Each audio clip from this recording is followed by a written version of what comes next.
जय हिंद दोस्तों, यूपीएससी हिंदी में आप सभी का बहुत बहुत स्वागत है। और आज हम लोग का जो 90 दिन आंसर राइटिंग चैलेंज चल रहा है उसका डे 34 है। और आज हम लोग GS1 और GS2 के एक प्रश्नों का डिस्कशन करेंगे। देखिए, मॉडल आंसर आपके सामने है।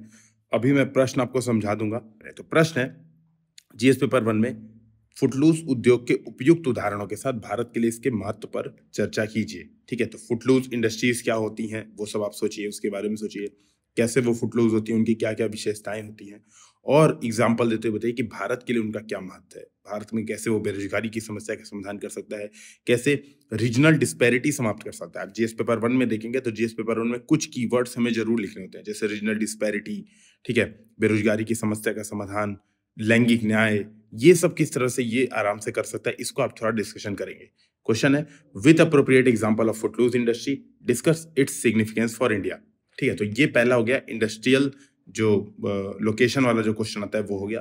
अगर मैं सेकंड क्वेश्चन आप लोग को दिखाऊं यहाँ पर, तो सेकंड क्वेश्चन आपका है, कार्यस्थल पर यौन उत्पीड़न से संबंधित मुद्दों को संबोधित करने के लिए वर्तमान प्रावधानों के अधिक प्रभावी क्रियान्वयन के साथ ही मौजूदा कानूनी और संस्थागत ढांचे को सुदृढ़ बनाने की आवश्यकता है, चर्चा कीजिए। ठीक है, तो देखोगे आप इंग्लिश में अगर इस प्रश्न को पढ़ें, there is need for a more effective implementation of existing provisions as well as strengthening the current legal and institutional framework for addressing issues related to sexual harassment at work place discuss. तो आप देखोगे कि भारत में Vishakha guidelines आई, Vishakha guideline के बाद sexual harassment at work place act आया। उसके बावजूद आप देखोगे कि बहुत सारी इसमें कमियां हैं। उदाहरण के तौर पे आप देखोगे, अगर CII ने एक सर्वे कराया था, कन्फेडरेशन ऑफ इंडियन इंडस्ट्री, और फिक्की का भी सर्वे था, उसमें पाया गया कि केवल 37% जो उद्योग हैं, जो कार्यस्थल हैं, उन्होंने इस एक्ट को इम्प्लीमेंट किया है। आप देखोगे इसके बावजूद ये एक्ट इम्प्लीमेंट हुआ, उसके बावजूद बहुत सारे केसेस कार्यस्थल पे यौन उत्पीड़न के आए हैं, उसका निदान सही से हो नहीं पाता है। बहुत सारी प्रॉब्लम्स होती हैं, जैसे कि अगर कोई महिला है वो यौन उत्पीड़ित होती है तो वो शिकायत करने में, एक तो आप देखोगे सामाजिक जो शर्म होती है वो एक महत्वपूर्ण भूमिका निभाती है कि वो शिकायत नहीं हो पाता है। दूसरा है, उसको दबाव का सामना करना पड़ता है बार बार, न केवल फैमिली बल्कि पूरे समाज से। तो इन बहुत कारणों को आप बताइए, क्या संस्थागत ढांचे को सुदृढ़ बनाना चाहिए, उसकी क्या आवश्यकता है, इस आधार पर इस आंसर को लिखिए। 150 शब्द में लिखिए। जब मॉडल आंसर डिस्कशन होगा तब आपको डिटेल में इन चीजों को पता चलेगा।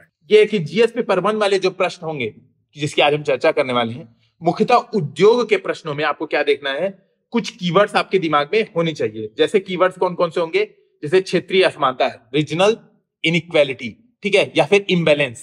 आपको इन चीजों को, जो इंग्लिश मीडियम में लिख रहे हैं उन लोगों को इन चीजों को ध्यान में रखना होगा कि रीजनल इम्बैलेंस हुआ, इसके अलावा जो स्प्रेड आउट इफेक्ट हुआ।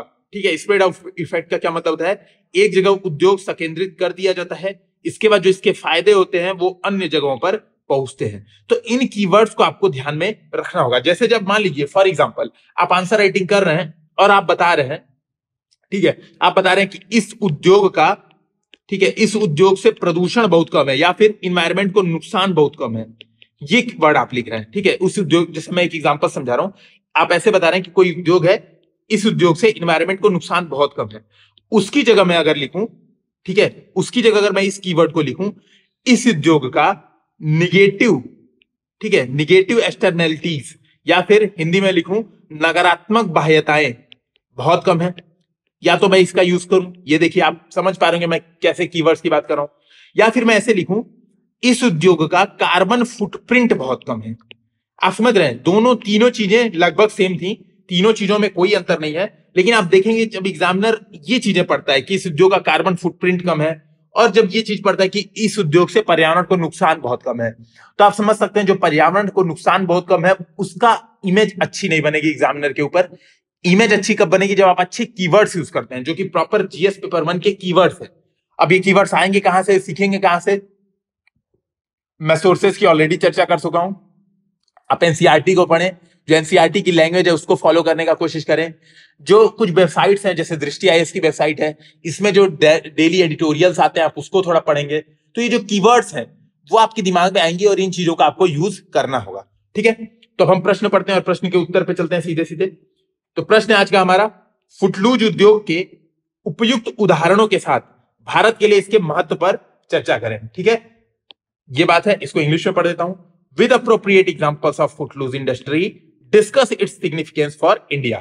ठीक है, तो देखिए पहले मैं दो चीजें इसको समझा देता हूं एक बार, फुटलूज इंडस्ट्री क्या है, तो उसके बाद हमारा करने में बहुत आसान हो जाएगा। देखिए फुट लूज आप समझ पा रहे होंगे, फुट लूज मतलब एक होता है कि पैर जमा हुआ है आपका, मैं थोड़ा समझाने के जस्ट इसको एक्सप्लेन कर रहा हूं। पैर जमा हुआ है यानी उद्योग एक है जो एकदम जमे हुए, यहां से हट नहीं सकते। फॉर एग्जांपल लोहा उद्योग है, लौ इस्पात। लौ इस्पात एक बार बन गया, यार इतना पैसा लगा है वहां पे इंफ्रास्ट्रक्चर क्रिएट करने में, अब हमारी यहाँ पे कोई प्रॉब्लम भी आती है तो उद्योग यहां से हट नहीं सकता। और एक है फुट लूज, इसका पैर लूज है, ऐसे समझिएगा। पैर लूज है मतलब जब मन करे तब उठा के चल दिए, जहां मन करे वहां बना दिए। तो फुट लूज इंडस्ट्री कुछ नहीं होती है, ऐसी इंडस्ट्रीज होती हैं जिसको जहां पे मन करे वहां पर आप सेटिंग कर सकते हैं। मतलब अब जहां पे मन करे वहां पे सेटिंग कर सकते हैं, इसका क्या मतलब है? इसका मतलब है जो उद्योग के स्थापना के जो पारंपरिक अवस्थिजनक अवस्थिति, इसको देखिए हिंदी में मैं इसीलिए लिख रहा हूं अवस्थितिजनक, ठीक है। अवस्थितिजनक का इंग्लिश क्या होता है? लोकेशनल, ठीक है, क्योंकि कुछ इंग्लिश मीडियम की भी रिक्वेस्ट आ रही थी कि सर कीवर्ड को इंग्लिश में बता दें। तो जो लोकेशनल जो फैक्टर्स हैं, ठीक है, पारंपरिक अवस्थितिजनक जो फैक्टर हैं, जो कारक हैं, वो क्या होते हैं? जनरली बाजार होना चाहिए, ठीक है, परिवहन लागत कम होनी चाहिए, ठीक है, यही सब होते हैं ना। कच्चा माल की उपलब्धता होनी चाहिए, ठीक है, ये सब पारंपरिक होते हैं अवस्थितिजनक कारक, ठीक है। इस पर निर्भर नहीं करता है, वो उद्योग होता है फुटलूज उद्योग। यानी जो उद्योग परिवहन लागत पर डिपेंड नहीं करता, यानी फॉर एग्जांपल एक मार्केट है, ये मान लीजिए गोरखपुर का या फिर जहां पे भी आप जिस सिटी में रहते हैं, दिल्ली का अगर ये मार्केट है, दिल्ली का चांदनी चौक है, ठीक है। अगर मान लीजिए एक ऐसी इंडस्ट्री है जिसको मैं चांदनी चौक में ही लगा दूं, या फिर मैं चांदनी चौक से दूर लगा दूं, हरियाणा के आसपास लगा दूं, तो इसकी लागत में बहुत फर्क न पड़े, उसको बोलेंगे फुटलूज इंडस्ट्री। फॉर एग्जाम्पल कैसे नहीं पड़ेगा? मान लीजिए बेकरी इंडस्ट्री है, ठीक है, अब बेकरी इंडस्ट्री है, बेकरी इंडस्ट्री में मान लीजिए चांदनी चौक में लगा रहा हूं, तो यहां पे भी कुछ फायदा मिल रहा है। यहां पे क्या फायदा मिल रहा है? एक तो खराब नहीं होगा जल्दी, ठीक है, दूसरा क्या हो जाएगा, यहां पर इसको ज्यादा दूर ट्रेवल नहीं करना पड़ेगा, ठीक है, तो ट्रेवल की लागत बच जाएगी, ये कुछ फायदा यहां पर होगा, ठीक है। लेकिन यहां पर क्या हो रहा है कि भाई जो अगर आप इनकम देखें, यहां पर किराया बहुत अधिक होगा, जो भूमि का किराया है वो बहुत अधिक होगा, ये अत्यधिक होगा। अब मान लीजिए मैं दूर चला जा रहा हूं, हरियाणा में चला जा रहा हूं बेकरी उद्योग, क्योंकि भाई देखिए इसका कच्चा माल आटा है, आटा तो हर जगह मिलेगा, चाहे हरियाणा में हूं चाहे दिल्ली में हूं, दोनों जगह आटा मिलेगा। मान लीजिए मैं हरियाणा में लगा दूं, तो हरियाणा में क्या फायदा हो रहा है भाई? हरियाणा में ये एक नुकसान हो रहा है कि समय लग रहा है ज्यादा, प्लस थोड़ा सा परिवहन की कॉस्ट एक्स्ट्रा आ रही है। लेकिन यहां पे जितना महंगा किराया था, हरियाणा में उतना सस्ता किराया हो जाएगा। तो कुल मिलाकर के बैलेंस हो जा रही चीजें, और लोकेशनल फैक्टर पे जो इनकी अवस्थिति है वो बहुत डिपेंडेंट नहीं है। जहां पे भी कच्चा माल अलग अलग जगह इसका मिल सकता है, छोटे छोटे कच्चे माल होते हैं, जैसे घड़ी उद्योग हुआ, जैसे घड़ी उद्योग में भाई छोटी छोटी सामान चाहिए, कुछ यहां से आता है कुछ यहां से आता है। इसी प्रकार जो असेंबली वाले उद्योग होते हैं, असेंबली वाले उद्योग मतलब जैसे आप एप्पल की बात करें, एप्पल में क्या है, कोई चीज जापान से बन के आती है चिप, कुछ चीजें चाइना में बनती हैं, जैसे सिलिकॉन के जो भी ट्रांजिस्टर होते हैं। इसके अलावा कुछ चीजें जो कैलिफोर्निया में एप्पल का मेन ऑफिस है, वहां से कुछ रिसर्च एंड डेवलपमेंट ये सी होता है। और ग्लोबल नेटवर्क प्रोडक्ट के रूप में एप्पल के प्रोडक्ट आपके सामने आते हैं। तो ये सब क्या है? ये सब बेसिकली फुट लूज इंडस्ट्री के एग्जाम्पल है, ठीक है। अब हम क्वेश्चन पे आते हैं, पढ़ते हैं सीधे क्वेश्चन क्या है, ठीक है, और उसका आंसर करते हैं। तो देखिए हमारा प्रश्न पढ़िए और प्रश्न का दृष्टिकोण क्या होगा इसको समझिए। इंट्रोडक्शन में आपको सीधे सीधे बता देना है फुटलूज इंडस्ट्री है क्या, ठीक है, एक लाइन में यही बता दीजिए कि भाई फुटलूज इंडस्ट्री ये थी, ठीक है। एग्जांपल जैसे मैंने अभी जो समझाया उसी को देखिएगा, 25 से 30 शब्दों में कैसे लिखेंगे उसको लिखना है आपको। फिर बताना है मुख्य भाग में क्या बताना है, उपयुक्त उदाहरणों के साथ भारत के लिए इसके महत्व पर चर्चा करनी है। उपयुक्त उदाहरण के साथ भारत के लिए इसके महत्व पर चर्चा करनी है। अच्छा, जब महत्व की चर्चा करनी है तो आपको कौन से कीवर्ड यूज करने हैं? जीएस पेपर 1 के कीवर्ड। और खास करके इस बात को ध्यान में रखिएगा क्योंकि यह प्रश्न जीएस पेपर 1 के भूगोल हिस्से से आप पढ़ते ही आप समझ पा रहेंगे इसको, तो भौगोलिक कीवर्ड्स का यूज करिएगा। अभी आप देखेंगे कैसे मैंने यूज किया। निष्कर्ष क्या लिखेंगे? कैसे इन चीजों का उपयोग किया जाए, यानी फुटलूज इंडस्ट्री का इतना महत्व है तो कैसे इस महत्व को भारतीय अर्थव्यवस्था के लिए योग मतलब आप कह सकते हैं यूज में लाया जाए, ठीक है। आप इसकी चर्चा कर सकते हैं आराम से। अब देखिए एक बात को समझिएगा, हर प्रश्न में इंट्रोडक्शन और मेन बॉडी अलग अलग दिखना इंपॉर्टेंट नहीं है। इस बात को क्यों लिखा हूं मैंने? हर प्रश्न में इस बात को समझिएगा। जैसे मान लीजिए यहां पर फुटलूज उद्योग के उपयुक्त उदाहरणों के साथ भारत में इसके महत्व पर चर्चा की है, इस प्रकार का प्रश्न है। अब क्या होता है, जनरली हम लिखते हैं अलग से फुटलूज इंडस्ट्री ये है, उसके एग्जाम्पल देते हैं, उसकी विशेषताएं बताते हैं, तो हमको लगता है यार क्या लिखे इंट्रोडक्शन में। मान लीजिए इंट्रोडक्शन मेरा क्या हो सकता था, एक हो सकता था फुटलूज उद्योग क्या है, दूसरा हो सकता था फुटलूज उद्योग की विशेषताएं, ठीक है, इस तरह के हो सकते थे। यानी आप अगर लिख रहे हैं आंसर राइटिंग कर रहे हैं, तो सबसे बेस्ट आंसर क्या होगा?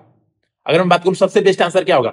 जो हर चीज को शामिल करे, विशेषताओं को भी शामिल करे, फुटलूज उद्योग क्या है वो भी बता दे, साथ में भारत के इसके महत्व पर चर्चा भी बता दे।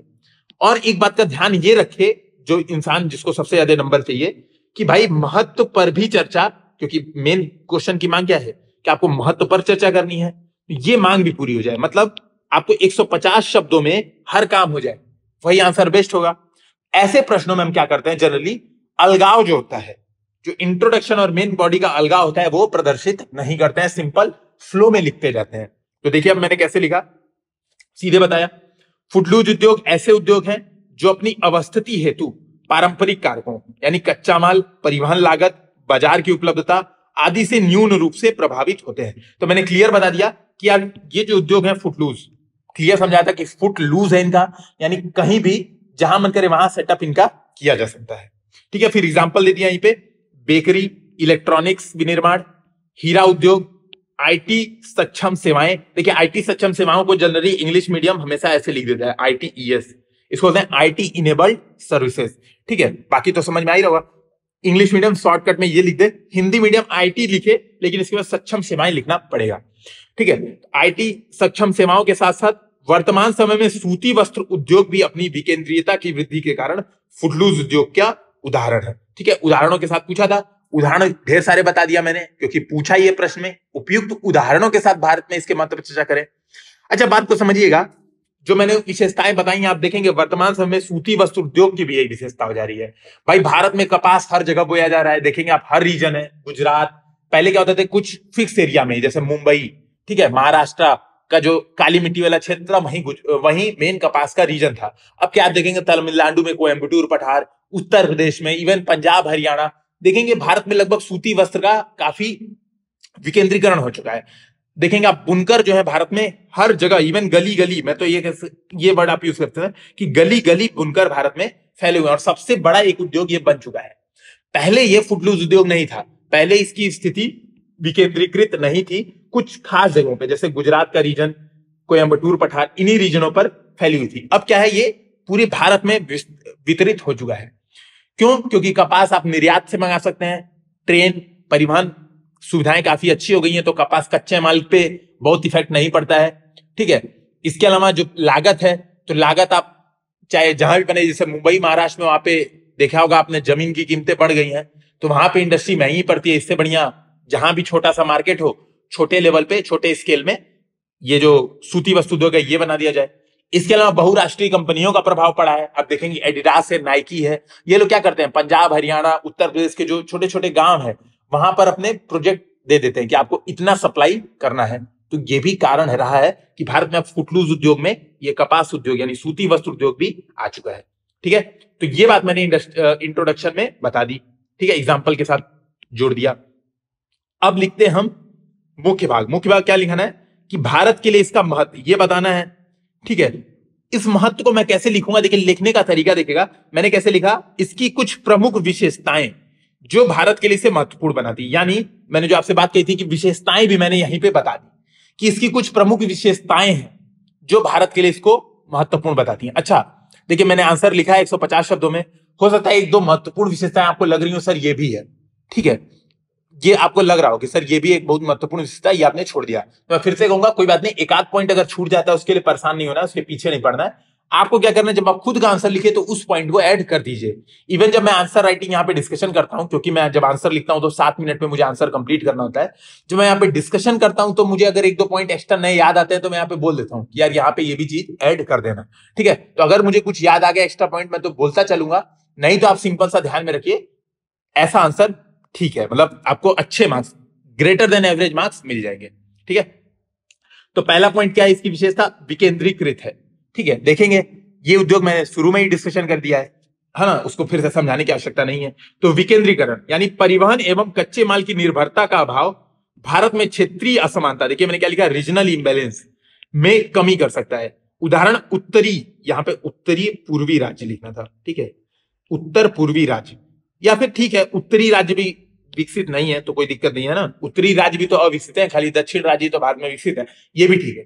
उत्तरी राज्य अगर आईटी सक्षम सेवाओं को प्रोत्साहन दें तो क्या हो सकता है, भारत में बिहार, यूपी जो बीमारू स्टेट है वहां पर क्या हो सकता है, रीजनल इंबैलेंस में कमी आ सकती है।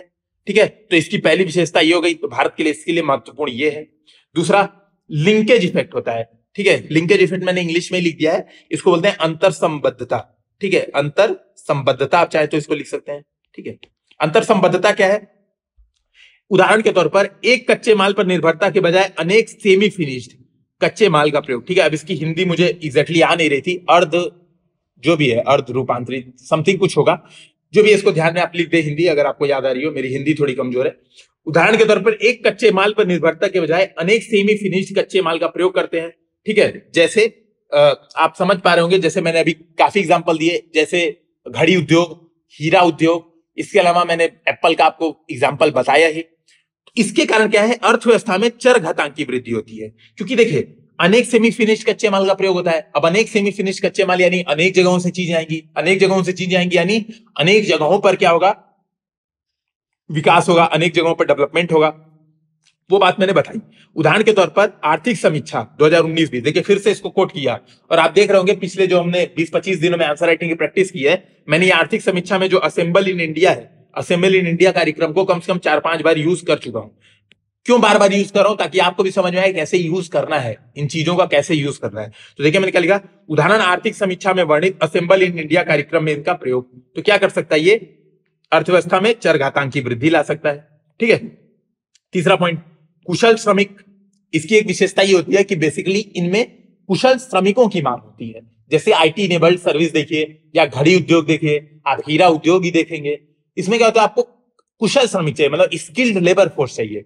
अब स्किल्ड लेबर फोर्स चाहिए, फॉर एग्जांपल लिखा भी है, हीरा उद्योग, आईटीईएस, यहाँ पे शॉर्टकट में लिख दिया, बीपीओ सर्विसेज आदि।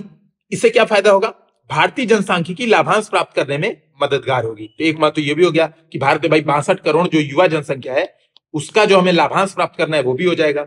उदाहरण के तौर पे बता दिया, उत्तर पूर्व में बीपीओ प्रोत्साहन योजना, भारत में एक स्कीम चली है, north east BPO promotion scheme. ठीक है, NEBPS ऐसे चल रही है, इसके बारे में देखें तो ये क्या है, बेसिकली बीपीओ प्रमोशन स्कीम वही है जो आईटी इनेबल्ड सर्विसेज को कहां पे, नॉर्थ ईस्ट जो भारत का राज्य है, नॉर्थ ईस्ट जो क्षेत्र है वहां पर बढ़ावा दे।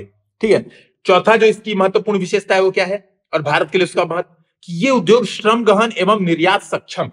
ठीक है, एग्जाम्पल के तौर पे मैंने बता दिया, जैसे आप सूती वस्त्र उद्योग देखेंगे, श्रम गहन उद्योग है। हीरा उद्योग देखेंगे, हीरा भाई भारत में हीरा की डिमांड नहीं है, लेकिन भारत हीरे का एक बड़ा निर्यातक है, विश्व में जो फिनिश्ड हीरा है भारत एक बड़ा निर्यातक है।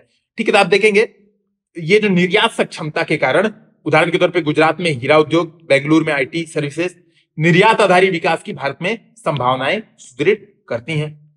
पांचवा, फुटलूज उद्योग भारत को मध्यम आय पाश। ठीक है, मैंने ऑलरेडी पिछले जो क्वेश्चन आंसर है वहां पे डिस्कशन कर चुका हूं।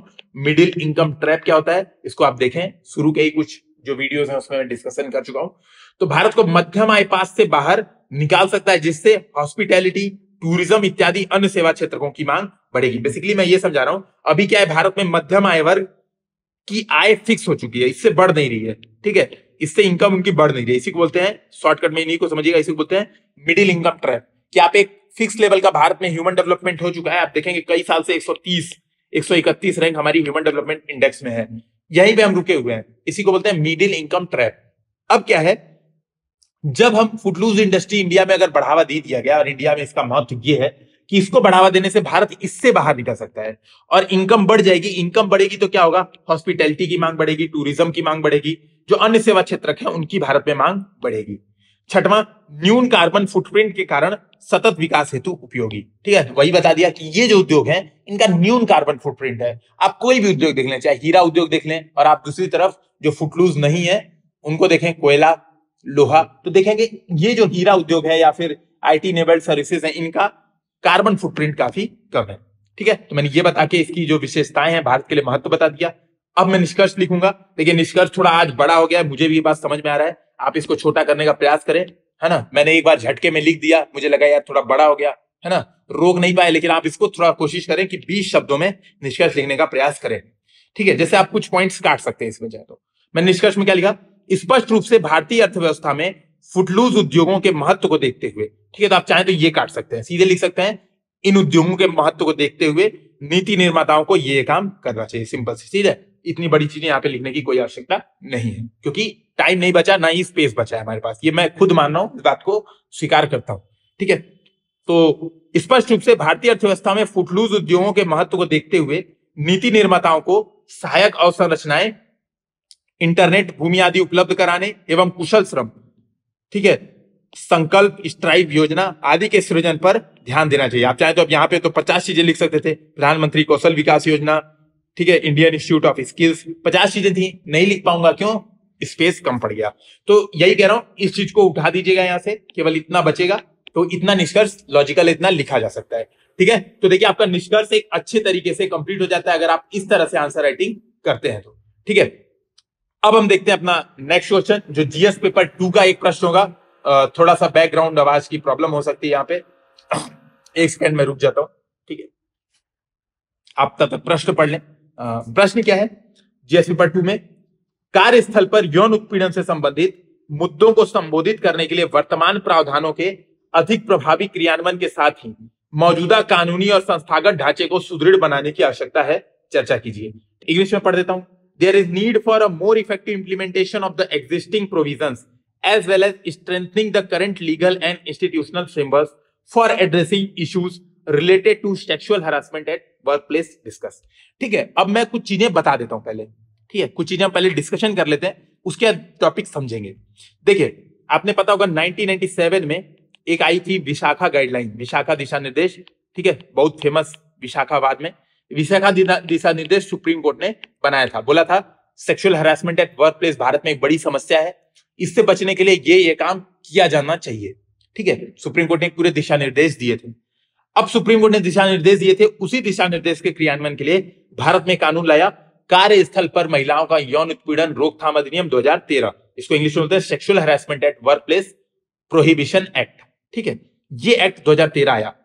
इस एक्ट में काफी प्रावधान है, इसके बारे में आपको डिटेल में पढ़ना है, ठीक है, आपको पूरा एक्ट जानना पड़ेगा। मैं कुछ फिक्स जो इंपॉर्टेंट प्रावधान है वहां पे डिस्कशन कर देता हूं, आपको समझा देता हूं। क्या प्रावधान है?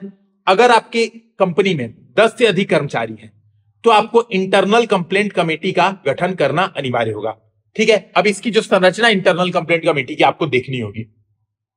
दूसरी बात, 10 कर्मचारी से कम है तो लोकल कंप्लेंट कमेटी का गठन करना होगा। लोकल कंप्लेंट कमेटी मतलब जो स्थानीय सिविल समाज है उसका गठन आपको करना होगा।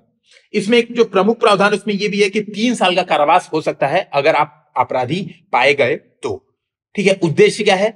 उद्देश्य ये समझिएगा, इसका बेसिकली जो महत्वपूर्ण उद्देश्य आप देखेंगे, भारत में labour force participation rate LFPR महिलाओं का गिरते जा रहा है समय के साथ, ठीक है, डाउन रेट हो रहा है।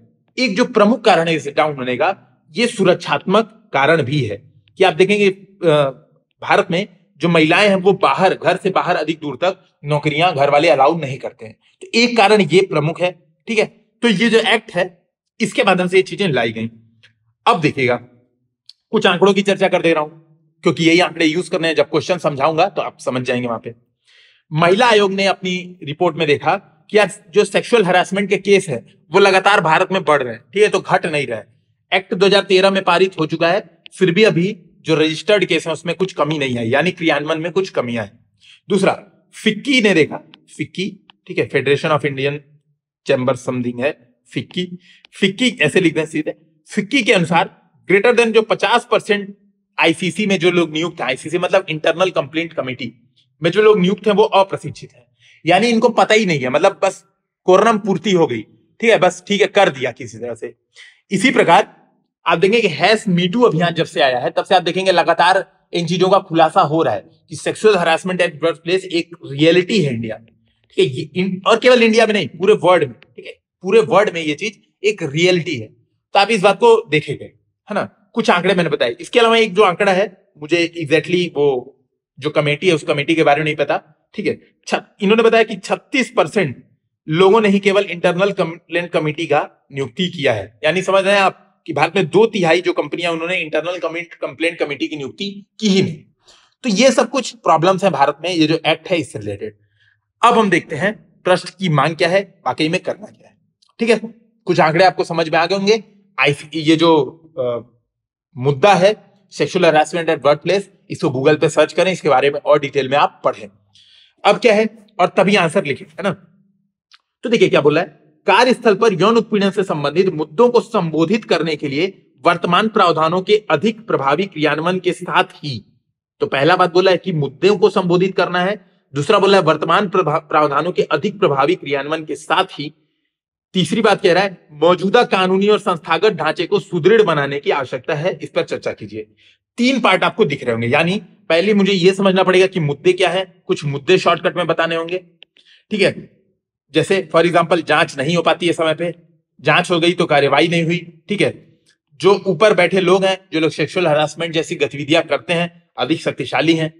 भारत में जो कार्यस्थल है वो सामान्यतः वहां पे देखा जाता है पितृसत्तात्मक मानसिकता कार्यस्थल की है, ठीक है। इसके अलावा कुछ और भी है, जनरली मैं आपसे यही कहूंगा कि ये चीजें मत लिखिए। जैसे कई बार गलत शिकायतें भी आती हैं, ठीक है, तो वो भी एक मुद्दा है, चाहे तो उसको लिख दें या फिर मत लिखिए, मतलब आपकी मर्जी, ये आपका रिस्क है, ठीक है। क्योंकि कई बार क्या होता है कि अभी चल रहा है फेमिनिज्म का दौर, अब आप एंटी फेमिनिज्म का पता चला कुछ आंसर आपने लिख दिया तो प्रॉब्लम हो सकती है ना।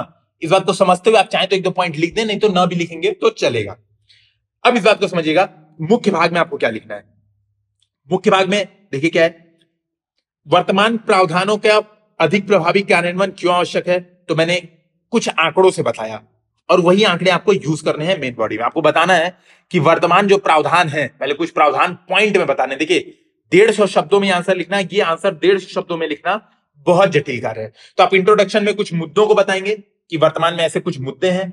इसके बाद आप क्या करेंगे, बेसिकली आप बताएंगे कि प्रभावी कार्यान्वयन क्यों आवश्यक है। तो प्रभावी कार्यान्वयन इसलिए आवश्यक है, आप बताएंगे कि देखिए ये कुछ प्रावधान थे, जैसे मैंने 2-3 प्रावधान आपके सामने बताए, ये रहे प्रावधान, ठीक है, कि 10 कर्मचारियों पर ये है, ये है, ये है, कुछ प्रावधान आपको बताए। इन प्रावधानों के बाद भी भारत में क्या है, आंकड़े बताए कि इतने इतने आंकड़ों के कारण केसों में वृद्धि देखी जा रही है, यानी ये आवश्यक हो गया, सेकेंड पार्ट हो गया। फिर बी पार्ट क्या लिखूंगा मेन बॉडी का, दूसरा पार्ट, मौजूदा कानूनी एवं संस्थागत ढांचे की सुदृढ़ता आवश्यक है। अब सुदृढ़ता क्या क्यों आवश्यक है, वो भी कारण आपको बता दिया कि संस्थागत ढांचे में क्या समस्याएं हैं, लोग प्रशिक्षित नहीं है, ठीक है, जागरूकता का अभाव है, ये सब कुछ कारण, और जो आप इसके बारे में पढ़े डिटेलिंग में, वो आपको यहां पर पढ़ के वहां पे पॉइंट्स डालने होंगे, ठीक है। आप बताएंगे क्या सुदृढ़ता की जानी चाहिए, तो क्या सुदृढ़ता की जानी चाहिए, जो जो कमियां हैं, जैसे अप्रशिक्षित हैं तो उनको उनका क्षमता निर्माण किया जाए, उनको प्रशिक्षण दिया जाए, ठीक है, सिविल समाज की भागीदारी बढ़ाई जाए। यहां पे कुछ एग्जांपल मैंने बताया कि जो sexual harassment eight work place act है, इसके अलावा शी बॉक्स जो पोर्टल शुरू किया है केंद्र सरकार द्वारा, ये कुछ बेंचमार्क प्रैक्टिसेस हैं, इसका यूज करिए आंसर में, इसको कैसे यूज करना है, ठीक है। हमेशा निष्कर्ष में आपको क्या लिखना है, कुछ सुझाव देना है। सुझाव मतलब क्या, एक तो जागरूकता निर्माण किया जाए, नागरिक समाज की भागीदारी बढ़ाई जाए, हेल्पलाइन का प्रयोग किया जाए और मोबाइल ऐप बनाए जाए जो कि इन चीजों की रिपोर्टिंग आसान बना दे। अब देखिए इस बात को समझिएगा, ये जो मैंने आगे की राह बताई है, ठीक है, ये ट्रिक नंबर आज की हमारी 1 होगी, ठीक है। इंपॉर्टेंट ट्रिक में इसको नोट कर लीजिएगा अपने कॉपी में, जो भी लोग ये वीडियो देख रहे हैं अपनी कॉपी में इसको नोट कर लेंगे। क्यों, पेपर 2 में हर क्वेश्चन में इसका यूज करना है। मान लीजिए ड्रग से संबंधित प्रॉब्लम आए, तो ड्रग से संबंधित प्रॉब्लम को आप कैसे दूर करेंगे भाई, एक सिविल सर्विसेज के तौर पे जागरूकता का निर्माण करेंगे, नागरिक समाज की भागीदारी बढ़ाइए, हेल्पलाइन का निर्माण करिए ताकि कोई ड्रग से पीड़ित हो या फिर पीड़ित का कोई सगा संबंधी हो आपको बता दे फोन करके, ऐप बनाइए ताकि रजिस्ट्रेशन, उनका जो अवलोकन है बार बार समयबद्ध, उनकी जो निगरानी है वो की जा सके। भारत में साक्षरता की समस्या है, उसमें देखिए सेम चीज काम आ जाएगी। भारत में कुपोषण की समस्या है, सेम चीज काम में आ जाएगी। जो भी प्रॉब्लम है उनका एक बेस्ट सोल्यूशन पेपर 2 में और पेपर 4 में हमेशा one of the best solution ये 4-5 है, इसको एकदम रटे रहिए, ठीक है, इसको दिमाग में एकदम फिट कर लीजिए और इसका यूज करते रहिएगा। तो दोस्तों मुझे उम्मीद है जो आज का वीडियो लेक्चर होगा काफी आपके लिए प्रोडक्टिव हुआ होगा।